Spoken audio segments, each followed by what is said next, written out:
The 1980s. For those of us who grew up during that time, nothing compares to the experiences, and now memories, of our lives back then.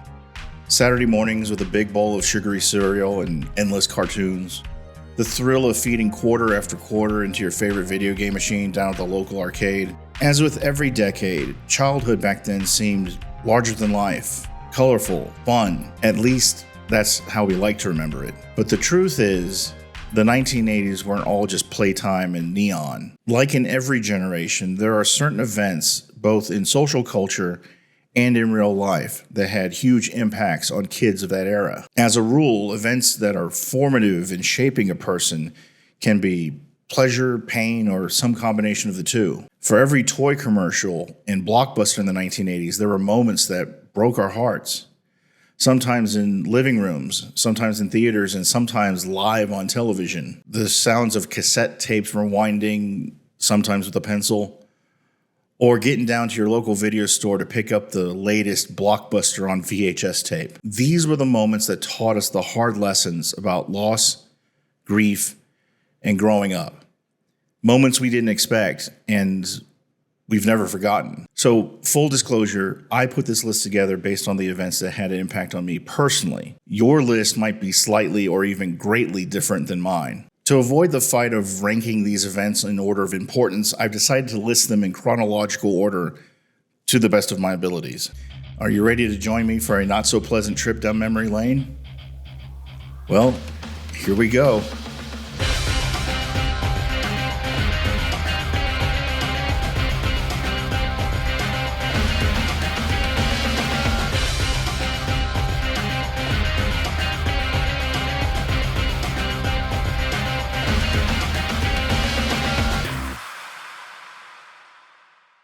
Number 1, Archie Bunker's Place, 1980. The first gut punch that I can remember came at the start of the decade. Now, I probably didn't see this one live on television, at least I wouldn't remember it, but I certainly saw it in syndication. All in the Family was one of America's most influential sitcoms. It centered on Archie Bunker, a blue-collar, outspoken, and often bigoted man, and his family in Queens, New York. The show tackled controversial issues of the time, race, gender, politics, and class, with humor, honesty, and skill, changing television by bringing real social debates into the living room. And while the show ended and spun off into Archie Bunker's Place, fans still expected the heart of the family, Archie's wife, Edith, to be there. But she wasn't. She was gone. Actress Jean Stapleton had decided to leave the role, and the writers made a choice rarely seen at the time. Edith Bunker died. Edith was famous for that voice of hers. She wasn't flashy. She wasn't political like Archie. She was the steady, loving, warm presence that kept everything together. We never saw her farewell. She didn't get a touching goodbye episode. She was just absent, the way death often is in real life. And then came the gut punch. In season 2, episode 1, Archie Bunker, usually gruff and unshakable, sits alone on his bed. The entire scene has this overwhelming silence. Back then, a lot of TV comedies were filmed in front of a live studio audience to provide immediate reaction to what's happening in front of them. Even with the audio technology of that time, the ambient sound of the audience was something you could hear, but your brain kind of blocked. However, in this case, when it's not there and you have true silence, it's jarring. You get the feeling that something's wrong. The audience was there watching this play out, but they were completely silent. Archie's looking around and he sees Edith's slipper underneath the bed. That ordinary piece of clothing that suddenly became a symbol of her absence. It's at that moment that Archie breaks. You had no right to leave me that way. Without giving me just one more chance to say I love you. Carroll O'Connor's monologue not only devastates the audience from his show of grief and loss, but also his feelings of profound regret and anger from not being the one to die first. For kids watching, it wasn't just a plot device.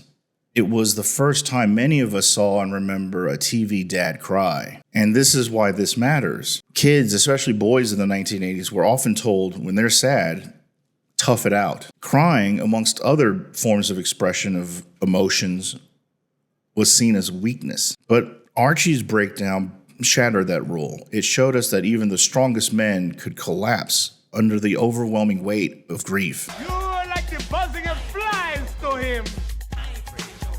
Number 2, Star Trek II, The Wrath of Khan, 1982. 2 years later, we got another lesson. This may shock you to your core, but I've been a fan of Star Trek for as long as I can remember. Star Trek's original series appealed to a wide variety of tastes, primarily because each episode could have a wildly different theme and tone from the previous one. One episode could be a military drama about 2 dueling captains, and then the next episode could be a lighthearted comedy.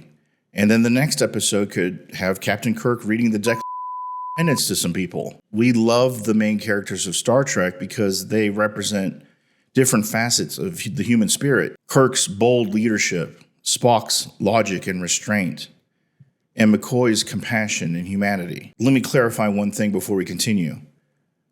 It's not just Spock's logic. Spock was half human.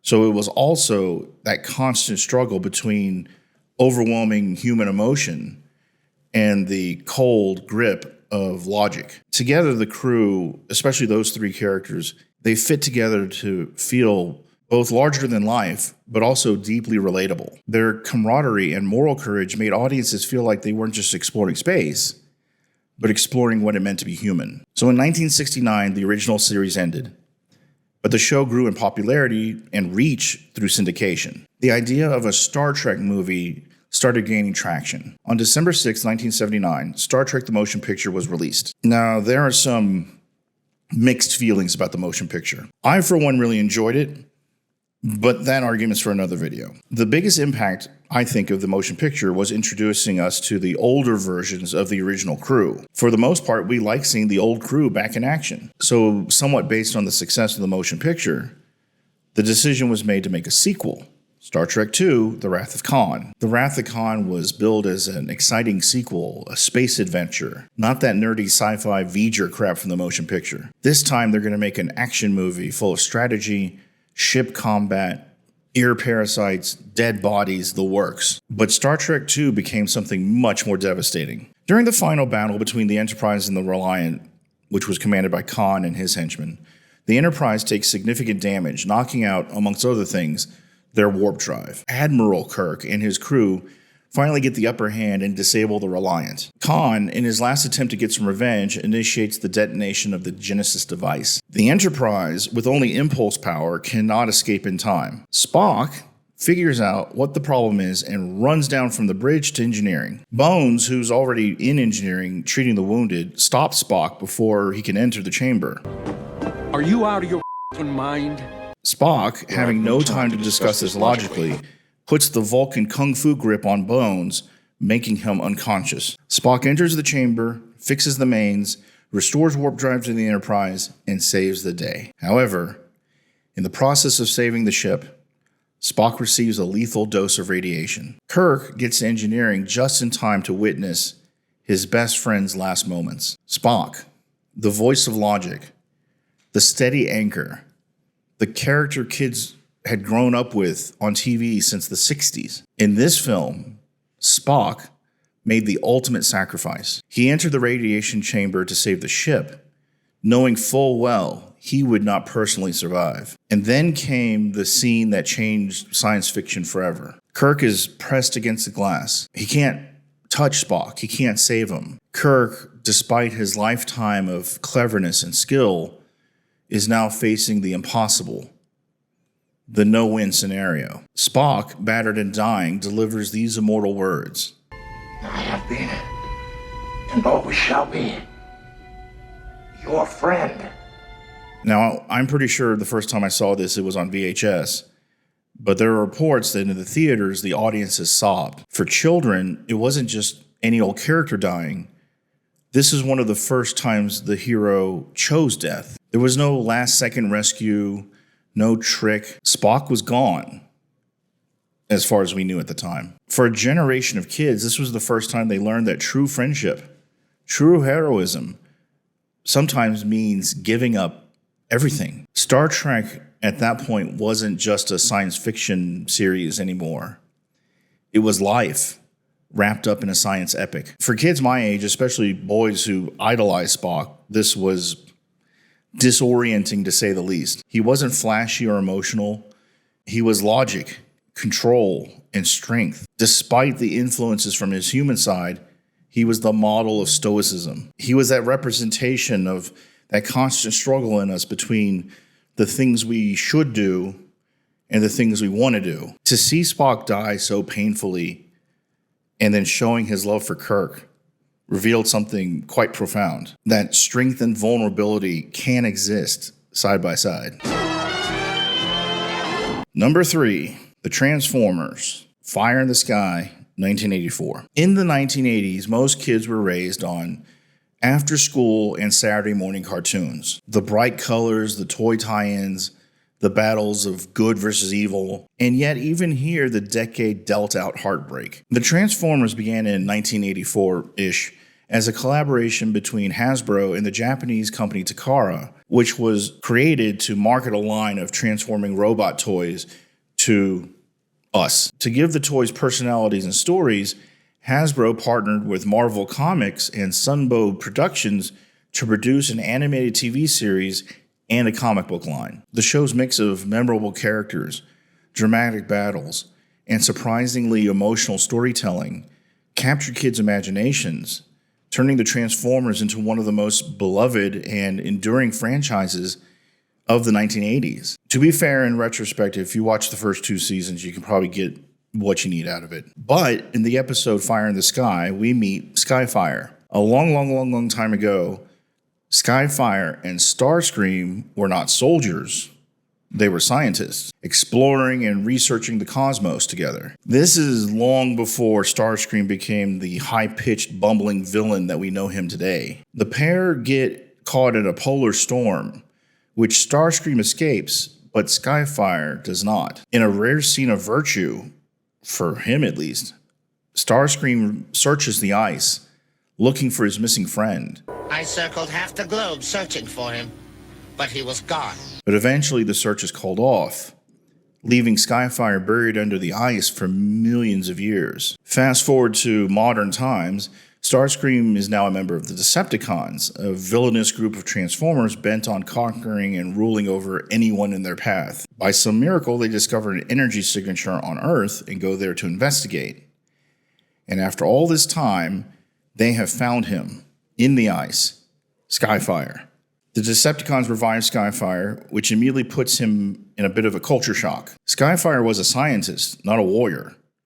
Nowadays, his side, the Decepticons, really only has one mission: domination. Eventually, they run into some Autobots and immediately start fighting each other, as per usual. Skyfire, completely confused and at his core a man-robot of peace and science, hesitates when he's urged to fight. However, Skyfire's moral compass quickly surfaces. When he witnesses examples of the Decepticons' cruelty, particularly Megatron's willingness to harm humans, Skyfire refuses to continue. He turns against his old comrades and helps the Autobots protect the humans. The battle ensues, and the way it ends is Skyfire sacrifices himself to stop Megatron's plans. As Skyfire crashes back into the ice, his last words express hope for peace and understanding between all beings. The Autobots stay behind and search for Skyfire, but they only find frozen tundra. Once again, Skyfire is buried underneath the ice, heroic, noble, and gone too soon. It didn't hurt that the jet he turned into was pretty badass. And yes, I'm fully aware that the Transformers TV show was designed to sell toys. However, I feel that every form of entertainment is trying to sell you something. But for this episode, Skyfire wasn't just a toy. He was a noble Decepticon who became a noble Autobot, introduced with warmth and depth. Skyfire wasn't like the others. He questioned war. He wondered if violence was really the answer. And then, as soon as he arrived, He was gone. He sacrificed himself, and what was left was entombed in ice. For kids at the time, this was shocking. Cartoons were not supposed to do this. Cartoons were supposed to reset at the end of each episode with everyone ready for next week's adventure. But here was a hero that wouldn't be coming back, as far as we knew then. It may sound insignificant today, but for kids glued to the TV in 1984, it was one of their first tastes of irreversible loss in fiction. Skyfire was a lesson directed at kids in the fragility of heroes. For many of us boys, the cartoons were an escape from the real world. Sports, school, even family life demanded toughness.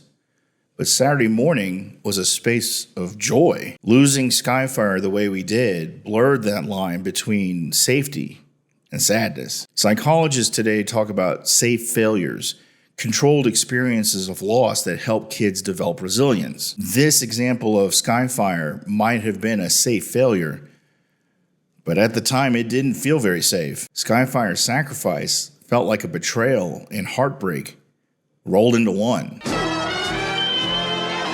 Number 4, The Neverending Story, 1984. On the surface, The Neverending Story was a sometimes strange fantasy film about imagination, magic, and adventure. The Neverending Story was based on the 1979 novel Die Unendliche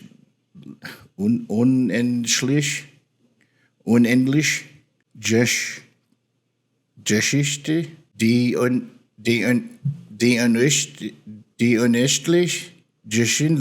Die Unendliche Geschichte by German author Michael Ende. The book was a massive hit in Europe for its mix of myth, philosophy, and commentary on imagination. Wolfgang Petersen, who had just directed the cheery and child-friendly film Das Boot, took on the project as his first English-language film. He saw it as a chance to make a European response to Hollywood fantasies that were very popular at the time. The movie's production started off rough and didn't stop.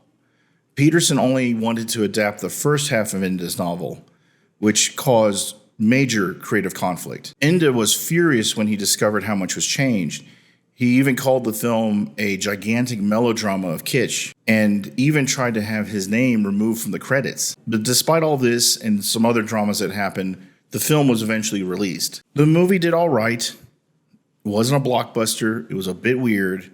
But for every child who sat in the theater or saw this on VHS, one particular scene, 2 particular scenes burns itself into our memories forever. The one I want to talk about today is about Artax. Atreyu is the main character, if you can call him that, in this movie. Atreyu has a horse named Artax, and they're trudging through, I kid you not, the swamps of sadness. At first, it's just mud, but then Artax begins to sink, and the more Atreyu pleads, the sadder the horse gets, and the faster he sinks.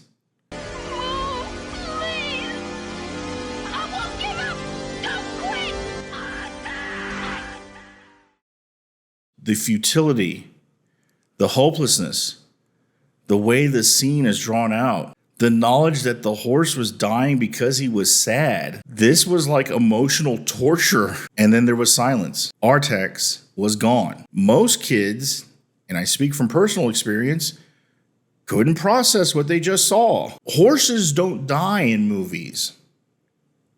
Not kids' movies. Not a loyal friend. Not like this. But that was the lesson. The Neverending Story told children something no fairy tale had ever had the guts to say. Sometimes you cannot save the ones you love. It was brutal. It was unforgettable. And for many of us, it was the first time a movie forced us to sit with grief long before we even had the words to describe it.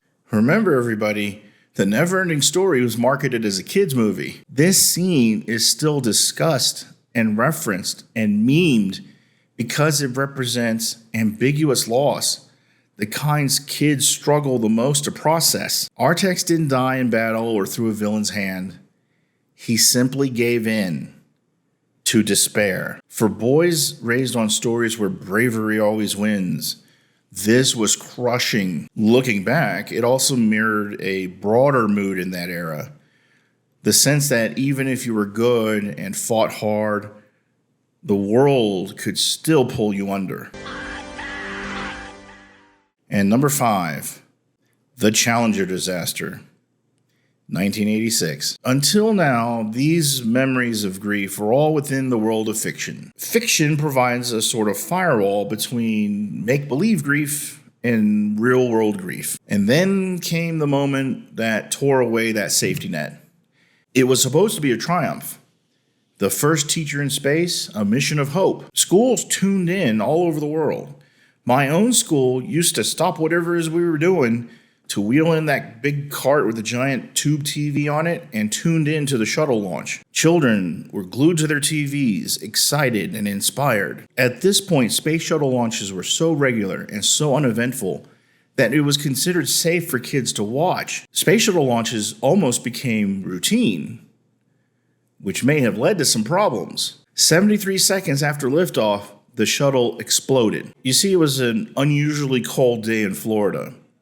And the O-rings, which normally separate the fuel from the fire, which under normal conditions provides thrust and launches the shuttle, well, those O-rings failed. Suddenly, an uncontrollable amount of fuel got dumped out with explosive results. Teachers had to turn off the TVs, not my teacher. Parents had to explain what happened, and children sat in stunned silence. This wasn't a movie. This wasn't a cartoon. This was real. The Challenger disaster became one of those rare collective real-life memories, like the JFK assassination or the moon landing. Everyone remembers where they were when they saw these events. For kids, this was the day that the sense of innocence surrounding the space program ended. The space program has always been dangerous. We just didn't know about it. On this day, we realized that not even astronauts, the closest thing we had to superheroes, were safe. It was a brutal introduction to the idea that life doesn't always give you happy endings, and it changed us. So why did it strike us so hard?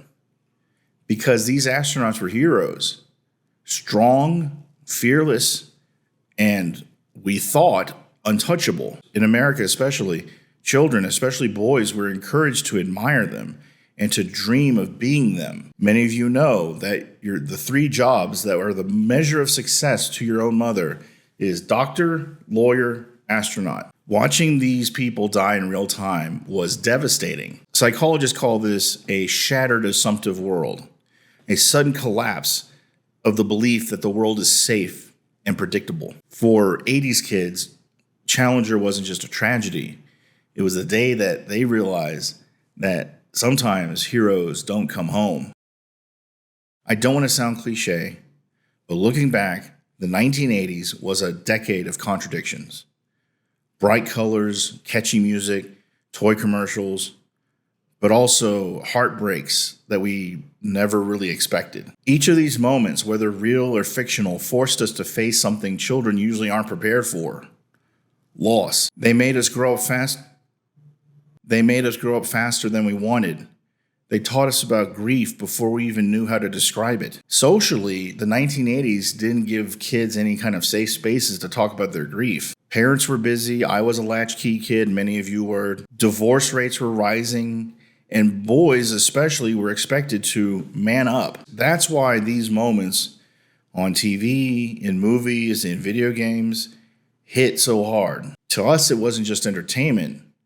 These were lessons, in this case, in vulnerability and loss, and the reality that sometimes love, effort, and even heroism isn't enough. And maybe that's why we still remember them today so vividly, because these weren't just stories or tragedies. These were the first cracks in the armor we were told that we have to wear. They shaped us. They taught us that being human means sometimes learning how to carry loss. So tell me, which of these moments do you remember? Which of these hit you the hardest? Which of these aren't on my list but are on your list? Let me know in the comments, please. If there's a lot of interest in this video, I might do a part 2. I made 10 examples. I kept it to 5 for the length of this video. but I'm willing to save those other 5 for another day. So thank you all for watching.